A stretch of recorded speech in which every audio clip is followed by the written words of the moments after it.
Okay, guys, first of all, I apologize for any boom sounds you're going to hear during this. I'm recording it on my phone. Those boom sounds are going to be like notifications, so emails, texts, Instagram, Facebook, you name it. Those are going to be the kind of, sounds you'll get, the boom sounds. But if you hear a boom sound, like a big boom sound out of nowhere, that is going to be from my bank telling me that, hey, your online purchase or your recurring payment got declined because you don't have that much in there. I won't have anything in there really until at least Friday. So not that too far off, but that's pretty much, the reason you might hear something like that. But anyway, let's get on to today's topic, shall we? Which I think a lot of people are actually going to be happy to listen to and be happy to read about, because you can find this on social media, Twitter, aka X, and all that. So let's get on with it. So this past weekend, the one of the almost shelved Warner Brother projects, the only 2D animated film that originally was meant to be on Max as a Max original, but became theatrical thanks to Ketchup Entertainment. That being the day the Earth blew up. Well, financially, box office wise, it's not doing too well.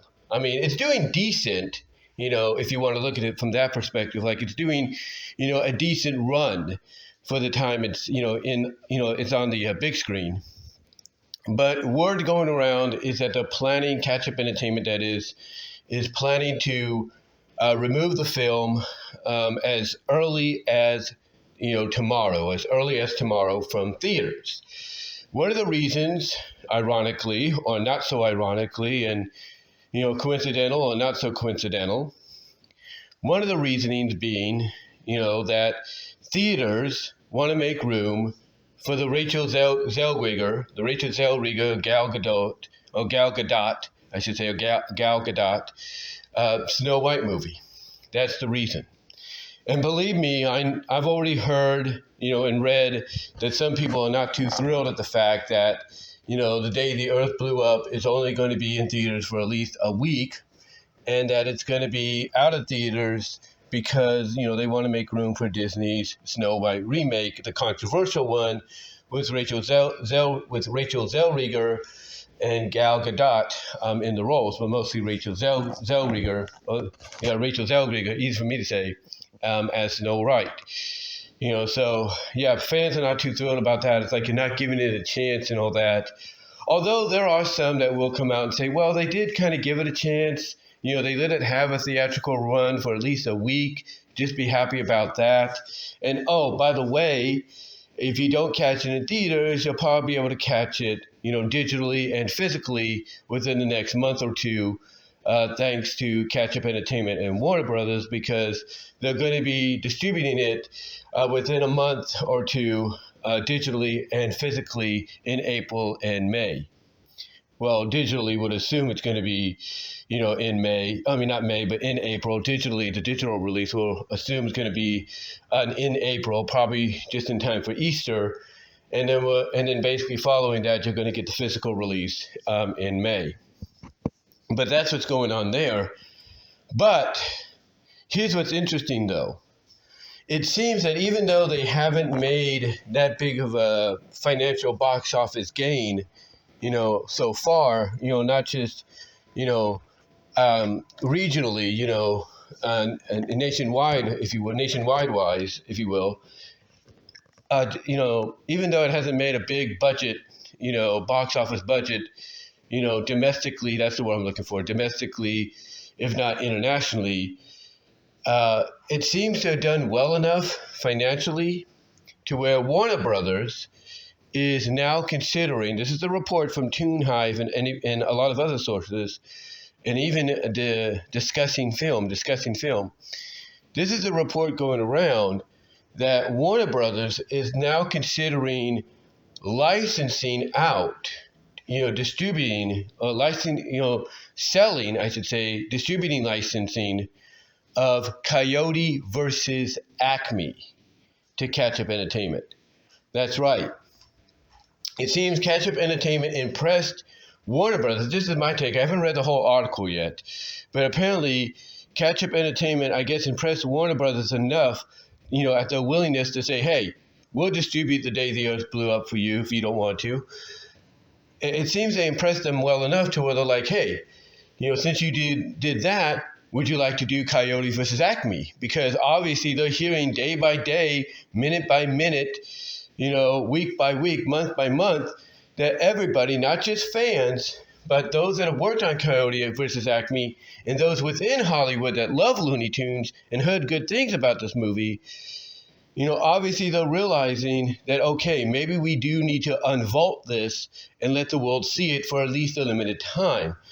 And I think that's why they are looking at Ketchup Entertainment as a potential distributor for the movie, in the future.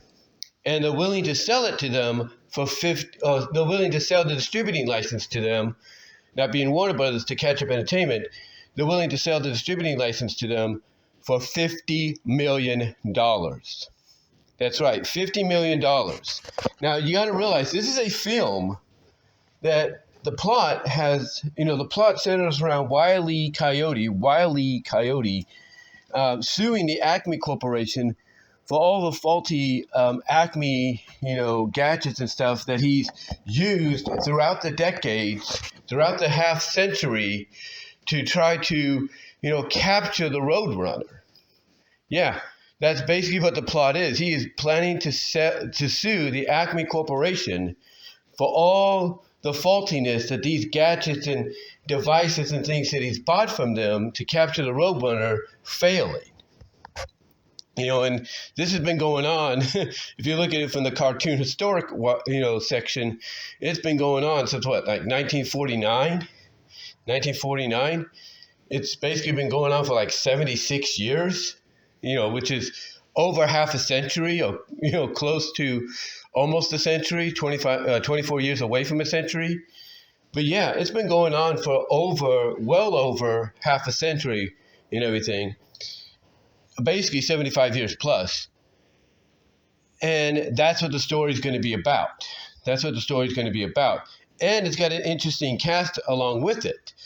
The attorney and potentially the antagonist, ironically the timing couldn't be better, in this film is John Cena, who apparently is going to be representing Wile E. Coyote as his lawyer, or at least that's what I understood.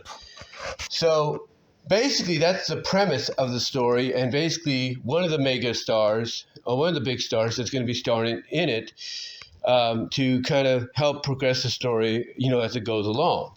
And yes, it is a live action animated hybrid, just like Looney Tunes back in action.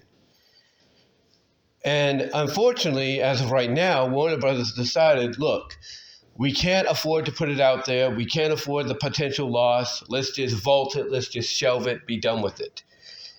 And that's what they did. But now they're seeing the positive reception to The Day the Earth Blew Up, despite its financial success being very minuscule. They're noticing the positive reception, not just from people that are fans overall of Looney Tunes themselves, but of the overall Hollywood community. You're seeing that reception, and they're like, okay, Ketchup Entertainment did that for us, and they were the first willing to step up to the plate to buy the distributing license, for the movie. Let's see if they'll be willing to do it again. And that's where we are right now. So for those wondering and hoping Coyote versus Acme might get a theatrical release, thanks to the minuscule success of The Day the Earth Blew Up and the distributing a miracle that was The Day the Earth Blew Up by Ketchup Entertainment, well, you might be getting your wish real soon. You might be getting your wish real soon if Ketchup Entertainment decides, hey, yes, we'll take the distributing license. We'll buy the distributing license from you, Warner Brothers, at $50 million, if not maybe a bit more, to distribute Coyote versus Acme. So for those hoping for it to happen, we are on the verge of potentially, of it happening. But that's going to be interesting in the long run, because I want to do something separate, talking about this in just a bit as well after talking about this, separate topic and all that. But yeah, that's very interesting to see that Coyote versus Acme might finally see the light of day, and it could be thanks to the same people that distributed, the day the earth blew up. But guys, let me know what your thoughts are down below. Comment if you like. How do you feel about the potential of Ketchup Entertainment for the second time taking on the distributing rights to distribute theatrically, another Looney Tunes based movie, this being more like the Back in Action movie back in the day? How do you feel about them taking on the distributing rights to distribute theatrically Coyote versus Acme, even for a limited time, the same as what we're seeing with The Day the Earth Blew Up? What are your thoughts on that? I'd love to hear how you feel about it. And do you think this is all thanks to not only Ketchup Entertainment, stepping up to the plate and saying, hey, we'll distribute The Day the Earth Blew Up, but also thanks to the positive reaction everyone, regular people like you and me, those in Hollywood and everything, have been giving the film despite its minuscule box office return so far? What are your thoughts? Let me know down below in the comments section, as well as in the live chat during the premiere. Like the video, ring the bell for notifications, subscribe to the channel. Also, click on the links in the description box to find my content elsewhere. You can find me at all your favorite audio and video podcast affiliates like iTunes, iHeartRadio, Pandora, Audible from Amazon, Spotify, Radio Public, Overcast. Wherever there's a podcast, more than likely you will find mine there as well. You can also support me at patreon.com at BWRoses. I have a new video up there under the $3 and $5 tier talking about Kira Reed, an adult film star known for her roles in very softcore erotic films and series that you would see on places like Showtime and Cinemax. I talk about her there, as well as what she could potentially can still do, I should say, if she's still doing it. Even today. So you can find that there under the $3 and $5 tier on my Patreon. You can also donate with a $1 tier as a tip jar to help out as well. You can also support me through Venmo and Cash App. Links are in the description. You can also find me at rumble.com at BWRoses, where I've uploaded 2 new videos that I will not upload here to YouTube due to reasons. As you've probably seen with my recent video on VidU, you may have noticed that it has a little bit of limitation maybe, well at least that's what I've been told. And I don't want to risk the fact that I may not just get the limited availability, which I'm cool with, but I might also get the limited availability 18 plus warning. I don't want that. I don't want to risk that. So yeah, these 2 videos are on Rumble. These 2 videos are on Rumble. One of them also is because of copyright reasons. I don't want to deal with that or anything as well. So I'm just letting you know you can find them there. Also, you can find me at Odyssey.com. Odyssey.com, I'm trying to make sure I say this right. Odyssey.com, BWRoses-5. So you can find me there as well, Odyssey.com. You can also find me at VENMO at BWRoses. You can find my content there as well. You can also find me at twitch.tv and at kick.com. I got to start getting back into those real soon. Also, ladies and gentlemen, you can follow me at Twitter, aka x.com at BWRoses, Blue Sky at BWRoses, and TikTok at BWRoses. But guys, again, let me know what your thoughts are on the potential of Ketchup Entertainment buying the distributing license for Coyote versus Acme, just like they did with The Day the Earth Blew Up, to finally distribute it in theaters, even for a very limited time. Let me know what your thoughts are. Comment down below. Like the video. And until then, guys, I'm out. I do apologize for those little boom, boom, boom, booms. That's me putting in my code to unlock my phone so I can stop the recording here. But guys, give me your thoughts. And until then, I'm out.